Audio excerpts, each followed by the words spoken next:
Jésus reprenant la parole lui dit, tu es heureux, Simon, fils de Jonas, car ce ne sont pas la chair et le sang qui t'ont révélé cela, mais c'est mon Père qui est dans les cieux.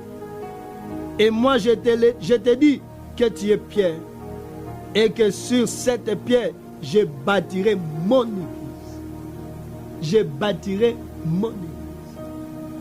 Et sengeli yo mwana na Nzambe okoma libanga po batonga Krista tonga église likolo na ye. Nzoka libanga ta mupepe ye ninganaka te. Nzoka libanga ta mbonge ye déplaçaka te etikali stable. Kozala chrétien ya mupepe te oyo ba 20 zo mema zo bete zo yenga ozo yenga yenga. Non, kozala chrétien ko yenga yenga te, zala chrétien stable. Un chrétien stable nde ba benge libanga. Oya telemisi kondima na ye na liloba na Nzambe. Oya telemisi kondima na ye na Christ. Oya telemisi liloba na ye na Saint-Esprit. Oya na confiance na Saint-Esprit. Oya na assurance que un jour makambo changer na vie na ye. Oya na assurance que lelote ata lobité. Un jour les choses vont changer. Deba benge libanga. Yesu dit Pierre, je bâtirai mon église. Nzoka église dans kolo. Bakoko tongango likolo na zelote. Église na kolo. Bakoko tongango likolo na balete. Bakoko tongango likolo na libanga.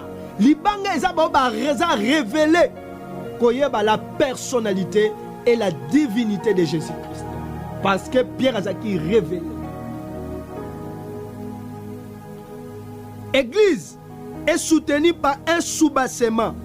Un soubassement qui est Christ le juste juge.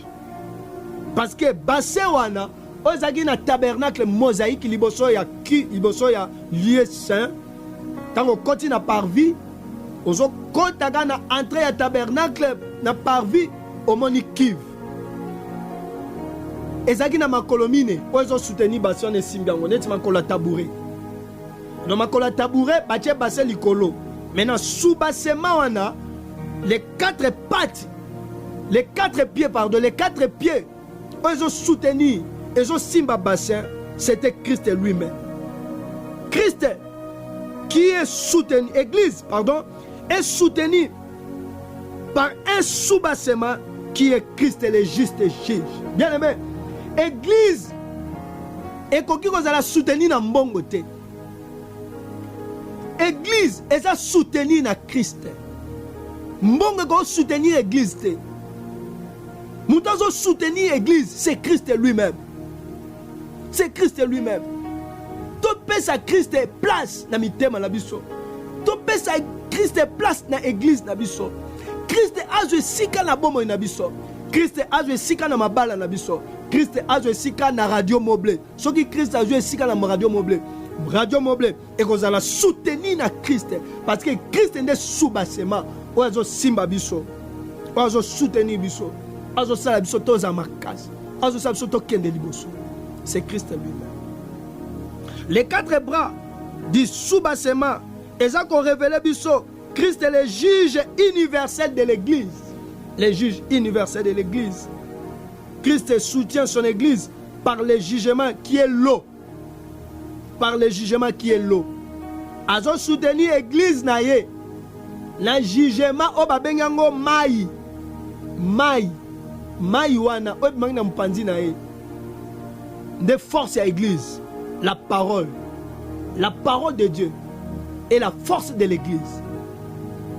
La parole de Dieu est qu'on a remplacé n'importe quelle chose.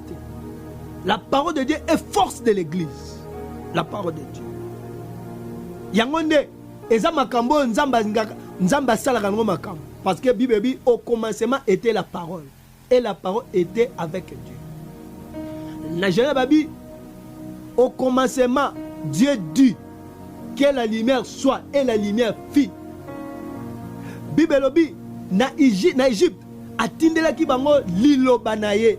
Pe liloba na ye Nzambe de délivrer bango, de ebimisi bango na maboko Pharaon. Pe ebimisi bango en Égypte. Et les hommes c'était sa parole. Et là que change à makam. Oye pambola kabato. Oye sa kamakambo eza malam. Liloba na Nzambe. Liloba na Nzambe eza elengi. Liloba na Nzambe e kitoko. liloba na Nzambe eza bomoi. C'est notre force. Eza source à création. Eza source à restauration. Eza source à délivrance. Eza source à bénédiction.